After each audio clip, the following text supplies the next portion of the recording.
Bem, às vezes eu olho em volta e me pergunto, o que estávamos pensando? Ficamos por um longo tempo sem recursos, e quando eu digo sem recursos, eu quero dizer sem recursos. As pessoas nos disseram que éramos loucos por apostar tudo. Isso realmente vai funcionar? Penso que algumas das coisas mais bonitas podem surgir por meio de provocações e momentos difíceis. Eu havia sido médico por um longo período e tinha um paciente que veio me ver. E então me perguntaram, Dr. Hill, o que você pensa sobre os óleos essenciais? E eu cometi o erro de dizer uma vez. Eu acho que é uma das coisas mais loucas do que eu já ouvi falar. Ela me olhou bem dentro do olho e disse, estou muito desapontada em ouvir isso, porque eles fizeram por mim muito mais do que você ou qualquer um dos seus colegas já fez por mim. Aquilo me intrigou. E com o tempo eu fiquei mais intrigado e eu me envolvi com os óleos essenciais. E agora, nas últimas décadas, isso é tudo o que eu tenho focado, é tudo o que eu tenho feito. Eu me lembro quando eu entrei para o setor de óleos essenciais. Achei que fossem óleos de voodoo, achei que eram muito estranhos. Não demorou muito para eu começar a usar os óleos em meus filhos e fiquei surpresa com o que fui capaz de fazer. E como aquilo me fortaleceu como mãe para cuidar da saúde da minha família.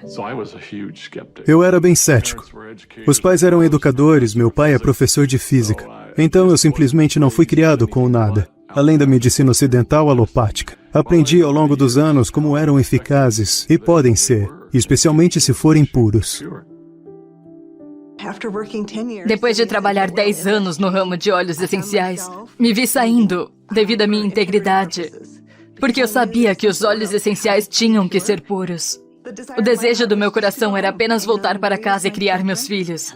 E não fiquei em casa por muito tempo, até que meu marido chegou em casa e me disse, tem algo mais que você deve fazer. E ao dizer aquilo para mim, na verdade eu fiquei com muita raiva dele, porque o meu coração dizia, quero ficar em casa com os meus filhos. E ele disse, querida, você não está ouvindo. Há algo que você deve fazer com Dave e Dr. Hills com esses olhos. E eu disse, o que você quer dizer com esses óleos? Experimentei todos esses óleos essenciais por aí. Não há nada que atenda os padrões de qualidade de que a nossa família precisa para usar em nossos cuidados de saúde. E ele sorriu para mim e disse, eu sei, você deveria encontrá-los. Pare de pensar com a cabeça e comece a pensar com o coração. E foi naquele momento que eu soube que tudo aconteceu. E tive uma grande visão sobre sair e encontrar os óleos essenciais mais puros e potentes do mundo. E ensinar mães como eu sobre como assumir seus cuidados com a saúde. Então foi naquele momento, antes que o medo assumisse, que eu peguei o telefone e liguei para o Dave.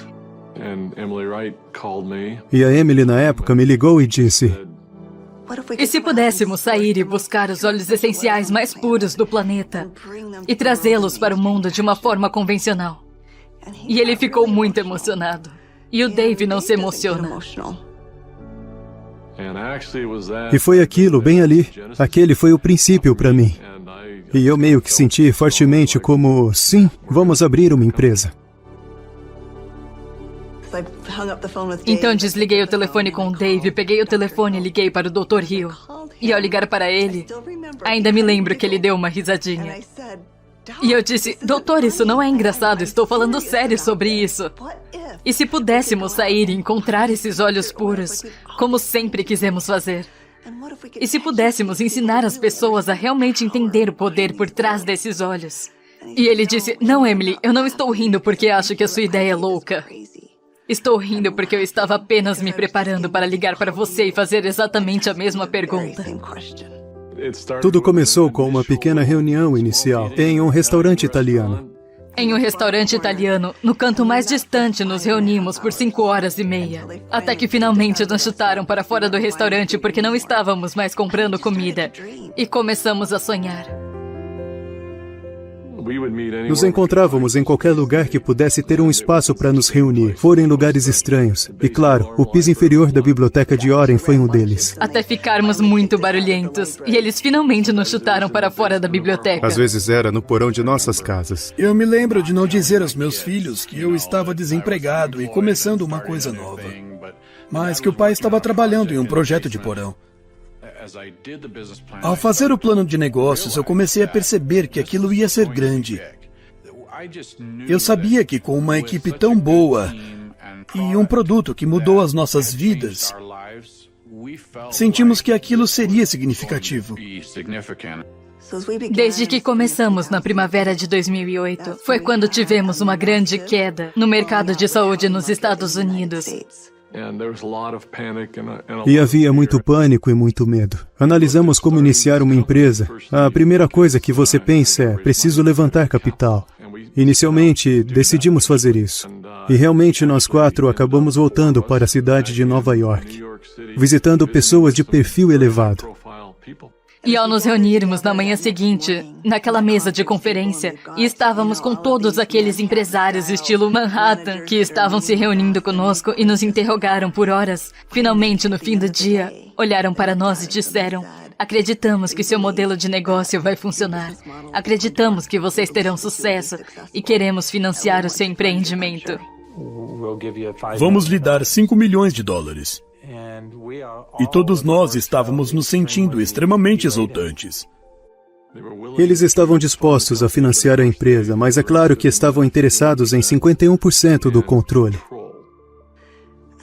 E só me lembro da sensação que tivemos enquanto nos afastávamos daquela mesa de conferência. E nós 4 nos reunimos em frente à Estátua da Liberdade. E eu me lembro de ter olhado para o outro lado da água.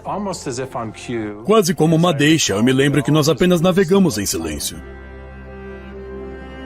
Enquanto olhávamos para a água, olhei para a Estátua da Liberdade e cheguei à conclusão de que estávamos fazendo aquilo para dar liberdade às pessoas. E se pegássemos o dinheiro deles, não poderíamos tornar as pessoas livres. E não poderíamos tornar o sonho que tínhamos em realidade, porque eles nunca nos permitiriam trazer a qualidade dos óleos essenciais que sabíamos que tínhamos que trazer. Porque eles procurariam uma estratégia de saída, procurariam um retorno do investimento deles. E aquilo não podia fazer parte da equação. Eu lembro de estar em pé ao lado do Dave Sterling. O Dave olhou para mim e então, meio que, de uma forma um tanto chocante, me perguntou: quanto dinheiro você tem, doutor? E eu disse: eu não sei. E ele disse: quanto você consegue juntar? E eu disse: eu não sei. Ele perguntou a cada um de nós antes de sairmos do parque naquela tarde. Tomamos a decisão de que não seríamos capazes de pegar recursos com qualquer pessoa. Ao invés disso, iríamos juntar tudo que tínhamos. Usamos a valorização de nossas casas, sacamos os fundos de aposentadoria privada, liquidamos tudo que tínhamos para esse sonho vir a ser concretizado. E assim que eu disse isso à minha esposa, eu lembro claramente dela apenas olhar para mim e dizer: bom, eu confio em você, você vai cuidar de nós. Vai ficar tudo bem. E tivemos familiares que vieram até nós para dizer: você é um tolo, sua família vai ficar sem teto. Então apostamos tudo, não escondemos nada. Achamos que seria por apenas alguns meses que ficaríamos sem nenhuma renda, mas foram 13 meses. Naqueles meses finais, quero dizer, estávamos comendo apenas amêndoas e iogurte, dizendo aos nossos filhos que eles não poderiam ir às aulas de danças e não poderiam praticar esportes porque não tínhamos dinheiro suficiente. Mas tendo essa crença de que tudo valeria a pena. E eu me lembro de um dia em que só tínhamos mais $5 mil na conta. $5 mil porque tínhamos acabado de fazer uma grande encomenda de óleos. E não sabíamos como iríamos fazer a folha de pagamento. Não sabíamos como iríamos pagar as comissões. E só para ver como as portas se abrem. Todas as vezes, desde que continuemos a avançar, as portas se abrem. As pessoas nos perguntam às vezes: como é que conseguiram fazer o que fizeram? Mas todo mundo arregaçou as mangas e fizemos todos os trabalhos. E fizemos esse trabalho, mais esse e esse. Eu tinha que sair e encontrar esses óleos preciosos. E então comecei a ligar para as pessoas e cada pessoa dizia: claro, nossos óleos são 100% puros. E foi quando eu percebi que quase todos os óleos essenciais que estão esgotados são vendidos por meio de intermediários. Esses intermediários eram pessoas muito inteligentes e frequentemente com laboratórios muito sofisticados. E o mercado de óleos quase sempre se alterava. A maioria não era pura. A maioria era criada sinteticamente. Eu provavelmente tinha mais de 100 amostras diferentes que tinham sido enviadas para minha casa. E toda vez que nos encontrávamos, o Dave e o Dr. Hill diziam: Emily, você já encontrou os olhos?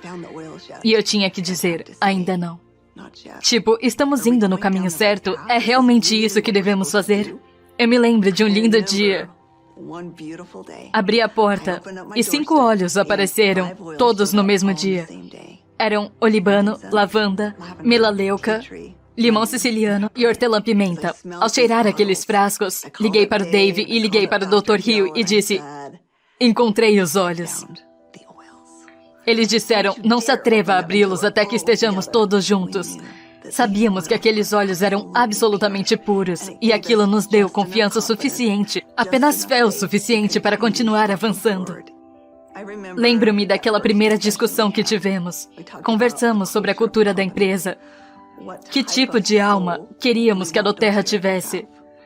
E percebemos que esses olhos funcionam por experiência. Percebemos que tinha que ser um modelo de pessoa para pessoa. Tínhamos que juntar as pessoas. Precisamos ter uma cultura de retribuir. Temos que ter uma cultura de cuidado. De braços dados com as pessoas que estão colocando as sementes no solo, que estão colhendo esses produtos, e garantir que suas necessidades sejam atendidas. Atualmente, quando olho para trás com a Doterra, é algo avassalador para mim. Ver o impacto que ela trouxe para o mundo todo. Houve muito sacrifício, mas novamente aqueles foram dias nas quais olhamos hoje com muito orgulho. O sacrifício é uma peça muito importante. É muito importante no estabelecimento de um alicerce. Hoje empoderamos quase 8 milhões de famílias em todo o mundo. Agora estamos enchendo 315 mil frascos de óleo todos os dias. Só de pensar sobre isso nessa escala simplesmente aquece meu coração. Sabendo que cada frasco está mudando a vida de alguém. Em ambos os lados do frasco.